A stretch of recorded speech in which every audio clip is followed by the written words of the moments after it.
прямом эфире новости Татарстана. Здравствуйте. В студии Даяна Саитова и в начале коротко о главных темах выпуска. Административные барьеры, нехватка кадров и долгое согласование. Наша задача быть рядом, а не быть каким-то надзорным органом, каким-то начальником. Какие проблемы бизнеса сегодня обсуждали на Совете по предпринимательству, расскажет Салават Мухаммадулян. Помощь депутатов Госсовета соцучреждениям. Помогали ремонт в своих учреждениях подшефных проводить и приобретение мебели. Как жизнь их подшефных изменилась за 5 лет, расскажет Вероника Гайнутдинова. Вода не страшна. Вынесли две улицы. В республике обновлены гидротехнические сооружения Зеленодольского района. Помогут ли они справиться с большой водой, выяснял Рамиль Шайдулин. Герои нашего времени! Как в Казани встретили участников мотопробега, посвященного 30-летию МЧС России, расскажет Ленар Гинатуллин. Консультации по скайпу с чиновниками, проблемы с кадрами и бюрократические проволочки. Эти темы сегодня обсуждали на Совете по предпринимательству при президенте республики. На встрече Рустам Минниханов назвал и возможного преемника Тимура Нагуманова на посту бизнес-омбудсмена. Напомним, недавно он стал исполняющим обязанности руководителя исполкома Альметьевского района. Кто в кандидатах и что волнует бизнес, расскажет Салават Мухаммадулян. У нас есть изменения. С объявления о том, что бывший бизнес-омбудсмен Тимур Нагуманов на полгода останется секретарем Совета, началось заседание. И сразу Рустам Минниханов назвал его возможного преемника Венеру Камалову. Под прицелом нашим она там сейчас среди лидеров. Поэтому давайте эту работу будем дальше также продолжать. От кадровых перемен участники Совета сразу перешли к вопросам бизнеса. Задали вопрос, на предмет чего идет согласование. Да, то есть, и есть такой ответ, на всякий случай. Так, в Нижнекамске процесс получения разрешения на использование земельного участка затягивался на 40-45 дней. Когда бизнес пожаловался на это, в районе запустили программу оптимизации услуг бизнесу. Органы власти, сотрудники МФЦ и предприниматели начали выяснять пробелы. За неделю такой работы время согласования сократилось на 5 дней, но это лишь одна сторона проблемы. Люди часто приходят в многофункциональные центры или в другие надзорные органы по тем или иным вопросам, но, к сожалению, специалисты не могут здесь и сейчас дать нужный ответ. Потому что первая причина, у них нет нужной компетенции, и объективная причина, они не уполномочены давать в принципе такие ответы. Разбираться в каждой услуге и детально объяснить отказ или приостановку какого-либо органа, это невозможно ни одному человеку. Одно из решений предложили прямо на Совете. В отделениях МФЦ начинают работать онлайн-консультанты по скайпу. Есть вопрос, сотрудник МФЦ связывает вас с подготовленным специалистом, который и должен будет дать вам исчерпывающий ответ. Через скайп обязать все органы власти, в том числе и федеральные органы, чтобы они имели таких специалистов универсальных. Этим вопросом займутся представители республики в Госдуме. Еще одной проблемой бизнеса на Совете назвали нехватку кадров в районах. Вузы готовят и колледжи готовят ненужных специалистов на рынке, которые, заканчивая свое учебное заведение, не могут себя применить никаким образом. Допустим, у нас на складе работает очень умная девочка, она была дизайнером всю жизнь. Помочь должна и популяризация рабочих профессий, в том числе и мировой чемпионат WorldSkills. Плюс предложение разработать дополнительные программы для поддержки жителей сел. Повышение делового климата – одна из приоритетных задач для районов. В чем наша беда наших руководителей муниципалитетов?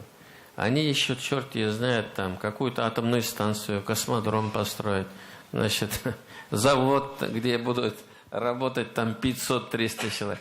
Но не будет этого.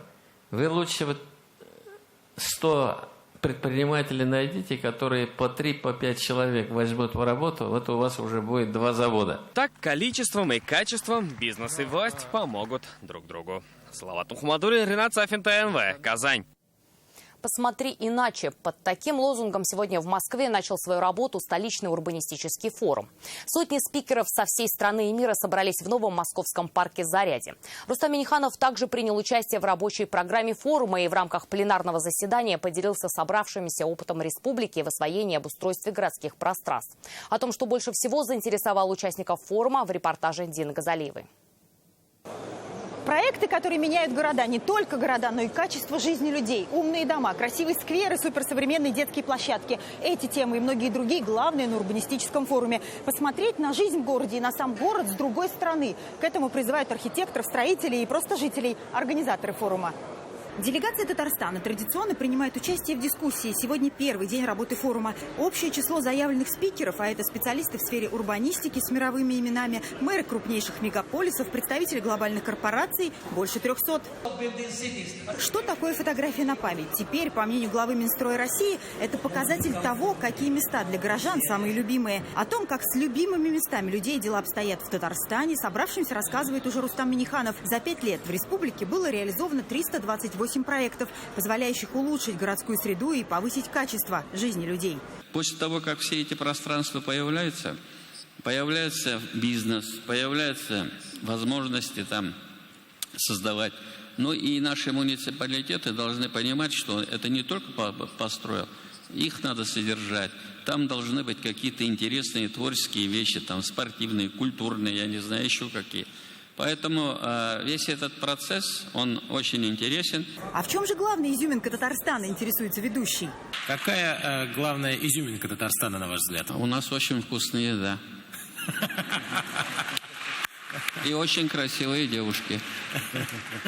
Красивые, а еще образованные и амбициозные татарстанские архитекторы тоже принимают участие в работе урбанистического форума. Сегодня у ребят «Звездный час». Они по итогам обучения по гранту республики в Высшей школе экономики демонстрируют свои идеи Рустаму Минниханову и отвечают на вопрос, каким ему быть городу будущего. Дина Газалиева, Матвей Шинкаренко, Александр Ярошов, Марат Закиров, ТНВ, Москва. Сегодня же на урбанистическом форуме Эльсур Метшин объявил, что в связи с тем, что главный архитектор Казани Татьяна Прокопьева ушла с должности, мэр Казани пригласил всех креативных архитекторов страны попробоваться на эту должность. Рустам Минниханов его поддержал, заявив, что архитектор – это тот человек, который должен быть неудобен власти. Ему предстоит думать об интересах города и его жителей. Принципиальное решение о том, что Миргасовский дом в Казани должен быть сохранен и отреставрирован, есть. Сегодня об этом журналистам сообщил официальный представитель Казанского Кремля. Пока руководство города определяется с формой финансирования. Либо памятник архитектуры восстановит за счет бюджета, либо на средства инвесторов. Напомним, после расселения Миргасовский дом стал излюбленным местом мародеров. Накануне стало известно, что 2-3 месяца охранять аварийное здание от вандалов будут сотрудники ЧОП. Все-таки посещали жители нашего города, и, в общем-то, любое неосторожное обращение может привести к таким печальным последствиям, поэтому призываем все-таки всех очень так бережно относиться к этому и с пониманием отнестись, то, что объект действительно достаточно хрупкий, и сейчас стоит вопрос о серьезных финансовых вливаниях. Развитие паллиативной службы, ремонт зданий и приобретение оборудования. Итоги работы депутатов парламента, попечительских советов соцучреждений подвели сегодня на президиуме Госсовета.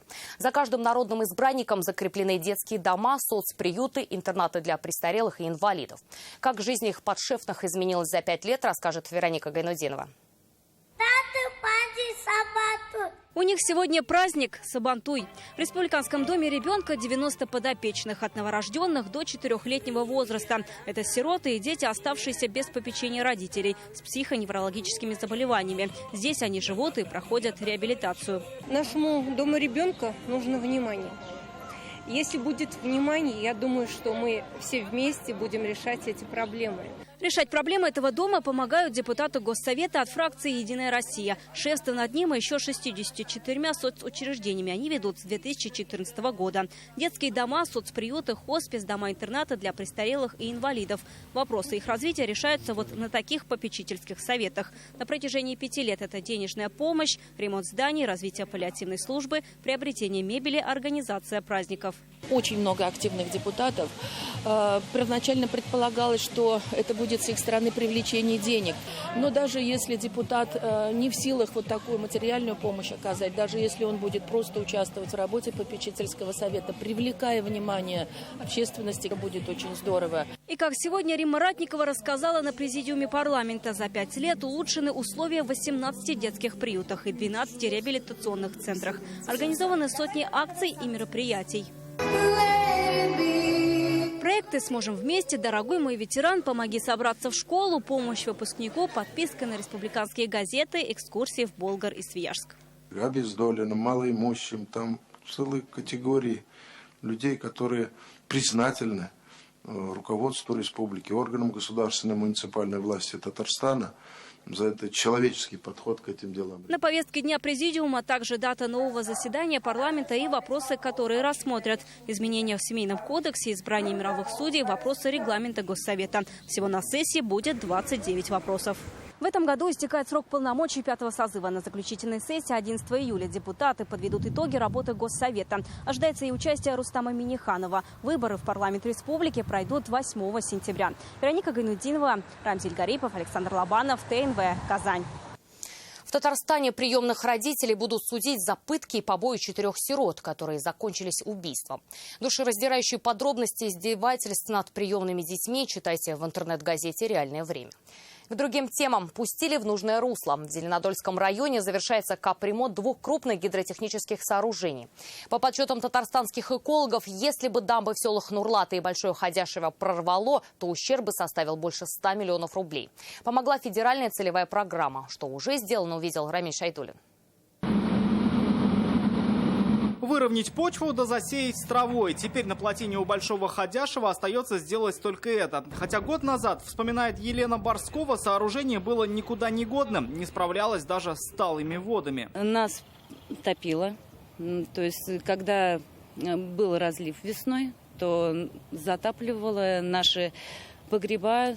По данным экологов, по весне в зону подтопления попадали 400 домов, фермы, дорога и линии электропередач. При поддержке Федерального агентства водных ресурсов данный объект был включен в программу капитального ремонта гидротехнических сооружений с реализацией в 2018 и в 2019 году. В настоящее время работы близятся к завершению. Теперь эта система поможет в случае чего издержать воду и пустить ее в нужное русло. Этому поможет в том числе и вот этот вот обновленный природный резервуар метров 7 высотой и система перелива, слово, тоже новое. Гидросооружение концентрирует сбор воды в одну и в половодье, весеннее половодье, чтобы избежать аварийных случаев. Сбор воды через трубу, через шахту, безаварийный пропуск воды организован. Это шахта водосбросного сооружения. Так выглядят уже законченные работы. Плотина в селе Нурлаты, простояв без ремонта больше 30 лет, обветшала так, что селяне со страхом ждали каждого подъема воды.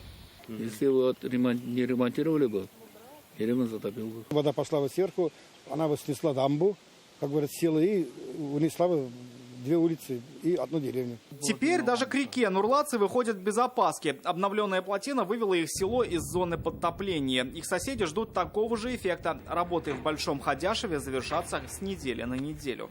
Рамиль Шайдуллин, Александр Лобанов, ТНВ, Зеленодольский район. Сегодня в Казани продолжается 13-й конгресс антропологов и этнологов России. Работают 66 секций, проведено 2 круглых стола.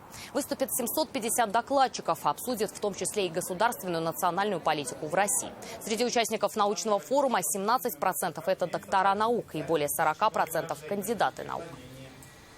Своими размышлениями поделилась в эксклюзивном интервью с нашей телекомпанией руководитель Центра исследования межнациональных отношений, доктор исторических наук Леокардия Дробежева. Добрый день, Леокардия Михайловна. Когда я готовился к интервью, я немножко познакомился с работой вашего центра и знаю, что его научная работа носит прикладной характер и в полной мере отвечает как запросу государства, общества, так и научной сферы. Сейчас ваши исследования отражаются ли на стратегии государственной национальной политики? Находят в ней отражение? Сама этносоциология рождалась на поле Татарстана. Может быть, для вас это представится сейчас странным и интересным, но это было так. Татарстан отражал Советский Союз во всем его национальном таком многообразии. И поэтому первые исследования, которые были проведены, представительные для целого пространства большого региона, тогда Татарская ССР, это было в Татарстане. Поэтому вот с этим направлением мы, как говорится, вровень идем с Татарстаном. Вот проблема реализации возможностей человека – это одна из центральных проблем, которой мы занимаемся. Насколько этничность влияет на это или нет, это уже общесоциальные проблемы, потому что люди в стране в такой полиэтнической демократичная, как наша, люди должны иметь равные возможности в общественно-политической жизни, в сфере труда, трудового продвижения, в сфере культуры. И поэтому вы знаете, что сейчас, например, большое значение придается вот таким этнокультурным общественным объединениям. Они как бы являются рупором того, что нужно каждому народу. Ну, в Татарстане, например, живут и чуваши, и мордва, и башкиры, и эти общины представлены в республике. То есть они имеют голос. Это очень важно для людей, чтобы они имели голос. Скажите, пожалуйста, о каких сейчас тенденциях в государстве и обществе говорят ваши исследования? Общая тенденция – это, вот, знаете, такая социальная активность человека, лично человека. Потому что люди стали меньше рассчитывать на государство, и эта тенденция идет по всей стране, в разных регионах, и в Татарстане тоже. Социальная активность человека, активность групп, объединений по интересам – это вот очень важная такая тенденция. Она будет нам помогать преодолевать трудности, с которыми мы сталкиваемся, естественно, в жизни. И это дает возможность развития, потому что такая деятельностная, активная позиция человека, она становится ресурсом, и для молодежи особенно. Это вот очень важно. А как себя идентифицируют жители многонационального Татарстана в качестве российской нации? Идентичность наша множественная. Но вот последние исследования в тенденции, они как раз говорят, что самая быстро развивающаяся, быстро наполняющаяся становится вот именно российская идентичность. Самая массовая идентичность – это идентичности, связанные с профессией, связанные с поколением, поколенческой идентичности. А этническая идентичность тоже очень сильная. 91% в Татарстане себя идентифицирует по этничности. Но вместе с тем, самая быстро растущая является российская идентичность. И вот вчера было про Донбасс. Всем нам интересно, что там происходит, потому что одно дело телевизионные передачи, другое дело, когда человек реально наблюдает в этом жизни. И меня, например, поразило очень. Идут массовые движения там за сохранение Донецка, новые памятники ставят, но на украинском языке. Или пишут на украинском и на русском. Совершенно неожиданный вариант. То есть они в какой-то степени не потеряли, я бы вот по антропологическим данным, я бы судила так, что они не потеряли возможности, надежды остаться в Украине. Только другой статус нужно. Как вы думаете, отразятся ваши исследования о том, как будет проходить предстоящая перепись населения в России? Участие ученых здесь только вот на предварительном этапе в отборе вопросов. Например, сейчас ученые настаивают на том, чтобы человек мог сказать о том, что он имеет два родных языка. Например, он человек от смешанного брака, русско-татарский, и он может сказать, что он и русский, и татарин, он себя чувствует и тем, и другим. Леокардия Михайловна, спасибо. Удачного завершения Конгресса вам. На Конгресс приехали ученые из 50 российских городов и 15 зарубежных стран. Своими впечатлениями от Конгресса с нами поделился профессор Университета Калифорния Рид Дуайт. Я пока не успел поучаствовать в секциях и дискуссиях, но мне очень понравилась пленарная сессия, тот прием и концерт, который для нас устроили. Сам я представлю свои исследования о родословной и генеалогическом древе, как пересекаются разные народы, с мыслью, что все люди родственники. Казань мне очень понравилась. Мы гуляли по Кремлю и около, вся историческая часть города произвела на меня большое впечатление. Это новости Татарстана и далее в выпуске. Хочешь быстро и качественно – делай фото. Фотография, где, скажем, за неделю появляться начала крыша. О судьбе национальных проектов, которые теперь в руках каждого татарстанца. Алия Хайрудинова. Для садовника нет преград. Не только это цветочки посадить, а после надо сорняки убирать. Как инвалид из Альметьевска превратил обычный двор в сад, Филюза Хамидуллина. Сельское хозяйство, кибербезопасность, строительство и здравоохранение. Это лишь часть направлений, где друг другу могут быть полезны Татарстан и Израиль. Сегодня с представителями бизнеса этой страны встретился Рустам Минниханов. Главы израильских компаний уже посетили презентационный центр Агентства инвестиционного развития и ознакомились с инвестиционными возможностями республики. Также гости побывали в Иннополисе. 12 национальных проектов Татарстана предлагают контролировать жителям республики. С инициативой выступило татарстанское отделение партии «Единая Россия». Теперь строятся ли школы или больницы, а главное, не отстают ли от графика, представители министерств и ведомств будут узнавать из первых уст, точнее, из самых свежих фото. Кто уже в лидерах и за что татарстанский контроль признали лучшим на федеральном уровне. Об этом Алия Хайрудинова. Это фундамент и первые балки строящейся школы на улице Жиганова. Гранит науки здесь будут грызть более 1200 учеников. Строится она в рамках нацпроекта образования. Их нацпроектов в Татарстане 12. Реализует 14 министерств. Помогают им депутаты. За каждым из объектов мы закрепили депутатов. Это и депутаты Государственного совета, это и депутаты районных, городских советов. Потому что не от случая к случаю, не просто по информации того или иного министерства мы должны понимать, где и как идут работы. Есть отставание от графика или нет, узнают быстро. По инициативе членов партии «Единая Россия» создан сайт «Национальные проекты Татарстана». Здесь вся информация по нацпроектам и финансированию. Оценили работу органа контроля на отлично и на федеральном уровне. Генсовет партии призвал все регионы использовать опыт Татарстана. Отметили, что ни в одном регионе они не видели на уровне муниципальных образований такой четкой ясности по объектам. Теперь к органу контроля реализации нацпроектов «Единая Россия» призывает присоединиться и жителей. Их раздел на сайте «Фотоконтроль». Контролировать реализацию национальных проектов теперь может каждый. Для этого достаточно сделать фото, а после разместить его в социальные сети под хэштегами «Нацпроекты РТ», «Фотоконтроль РТ». Цель всестороннего контроля – эффективность исполнения нацпроектов и, как следствие, повышение качества жизни населения. Уже есть самые активные в части фотоконтроля. Это Нижнекамск, Альметьевск, Челны, Арск. Алия Хайрудинова, Вадим Илларионов, ТНВ, Казань. Восстановить Макарьевскую церковь и сохранить здание церковной школы. Идеи по реставрации этих и других объектов Казанской епархии предложили выпускники архитектурно-строительного университета. Проекты сегодня они передали митрополиту Казанскому и татарстанскому владыке Феофану.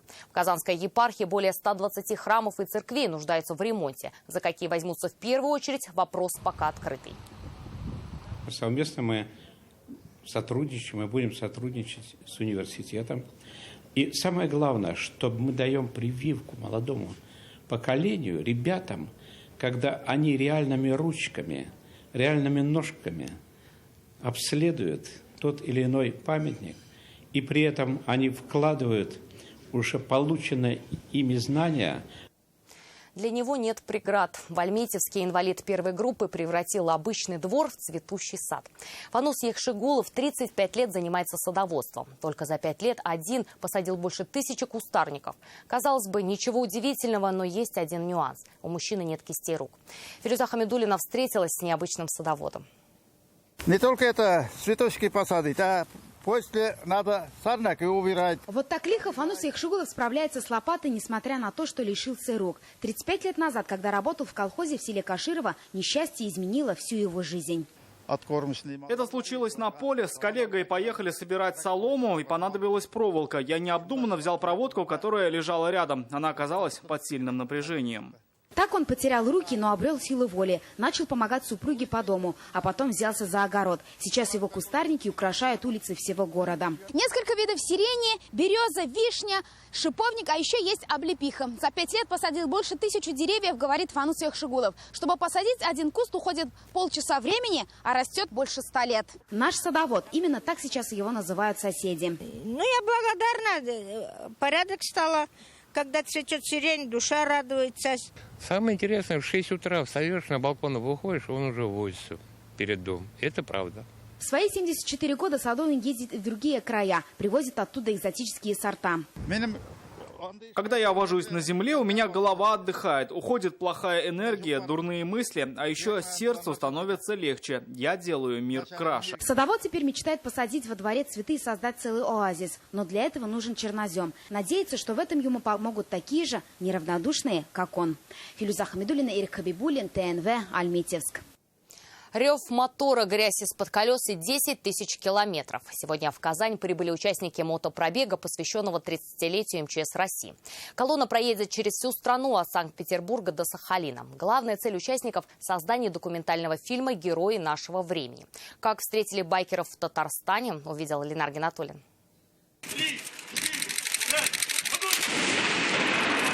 Традиционный полуденный выстрел из пушки Нарышкина 2 июля дал старт всероссийскому мотопробегу Санкт-Петербург-Сахалин. Он посвящен 30-летнему юбилею МЧС России. Цель не просто проехать по всей стране, а снять фильм о спасателях, героях нашего времени. Впереди большое количество городов и представителей пожарных гарнизонов. В Казани колонну встречает мотобатальон татарстанских спасателей. О них и расскажут в фильме. На отдых времени нет, группа сразу отправляется на съемочную площадку. Ребят, смотрите, сейчас, в общем, вы едете первые, здесь вот выезжаем, едем. Павел Кобяк, продюсер фильма и главный вдохновитель пробега. Я общаюсь с ребятами и понимаю, насколько это интересная работа. Такая, ну, как сказать, тут надо быть неким фанатом, некая такая романтика. Ну, то есть спасатели заслуживают большого уважения, хочется о них рассказать. Прокатились по Казани, увидели Кремль и одну из пожарных частей. Хоть и премьера фильма только в 2020-м, но времени все равно в обрез. Впереди еще много городов и героев. Та повседневная работа, которая особо незаметна, только в новостях мы видим, как работают наши сотрудники МЧС.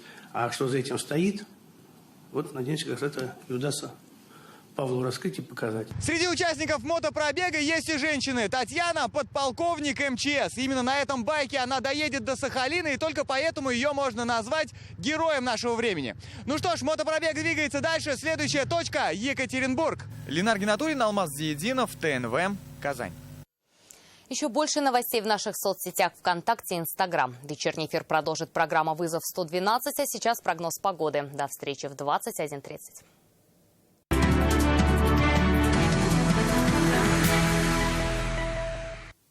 Добрый вечер. Новости спорта на ТНВ, в студии Алмаз Гафиятов. Они сражаются за Олимпийские игры. Казанский дворец водных видов спорта впервые принимает первенство Европы по плаванию среди юниоров. 523 спортсмена из 42 стран ведут борьбу за путевку в Токио. Участников разделили на две категории: юноши в возрасте от 15 до 18 лет и девушки от 14 до 17. Соревнования будут проходить в Казани на протяжении 5 дней в 50-метровом бассейне и включают в себя индивидуальные дистанции: вольный стиль на спине, брас, баттерфляй и комплексное плавание, а также эстафеты вольным стилем и комбинированные эстафеты. Имена всех победителей и призеров узнаем 7 июля.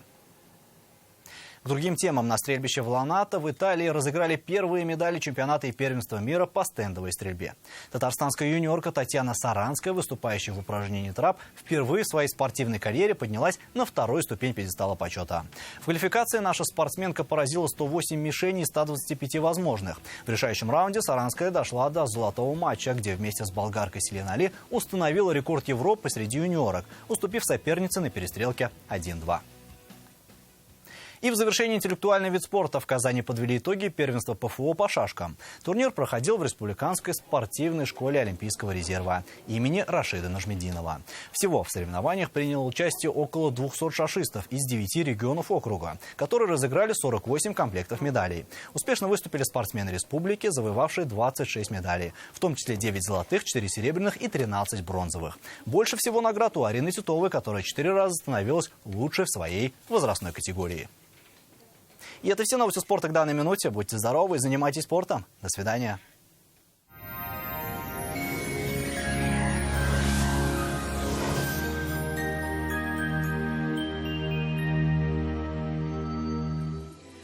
Здравствуйте. Июльская погода нестабильна. Жара сменяется прохладой, солнце дождем. Более подробно после небольшой информации. В Данил Мастер новая акция. Не пропустите. Только в июле при заказе кухонного гарнитура обеденный стол в подарок. Подробности уточняйте по телефону 2 167 166 или на сайте danil-master.rf. По данным сервиса Яндекс.Погода, на юго-востоке республики в Бугульме, Бавлы, Азнакаево переменная облачность, дневная температура всего плюс 19. На северо-востоке, Нижнекамске, Набережных Челнах, Елабуге облачная погода с прояснениями, тут без осадков, плюс 20. На севере Татарстана, Менделинске, Агрызе, Менделеевске местами пройдет дождь и также 20 градусов выше нуля. На северо-западе, Варске, в Кукмаре, Балтаси дневная температура плюс 18, ожидаются осадки. На юго-западе, в Болгаре, в Буинске, Дрожжаном синоптики обещают совсем не жаркую погоду – плюс 20, и также с дождем. В центральных районах в Чистополе, Альметьевске, Мамадыше местами ожидаются осадки. Днем воздух прогреется до плюс 21. В последующие дни местами также пройдут дожди, температурный фон не изменится. Федеральная сеть медицинских центров «Доктор Ост» – лечение самых сложных заболеваний позвоночника и суставов без боли и хирургического вмешательства.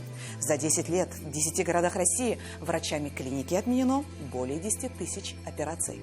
Пациентов с жалобами на боль в спине часто направляют к хирургу. Мне уже удаляли грыжу позвоночника, и снова все повторяется. Спина болит, еле хожу, снова направляют на операцию. Что делать? В медцентре «Доктор Ост» передовая технология лечения вместо операции. Уникальный робот помогает вернуть искривленный позвоночник в норму. Грыжа начинает самостоятельно втягиваться на место, освобождая пережатые нерв и сосуды. Боль уходит. Возвращается легкость движений. 5 июля в Казани ожидается переменная облачность, временами с дождем. Дневная температура плюс 19. Ветер западный порывистый. Атмосферное давление ниже нормы, влажность воздуха 50%. Ожидается небольшая магнитная буря. Берегите себя. О погоде все. В студии была Лейла Латыпова. Всего доброго и до свидания.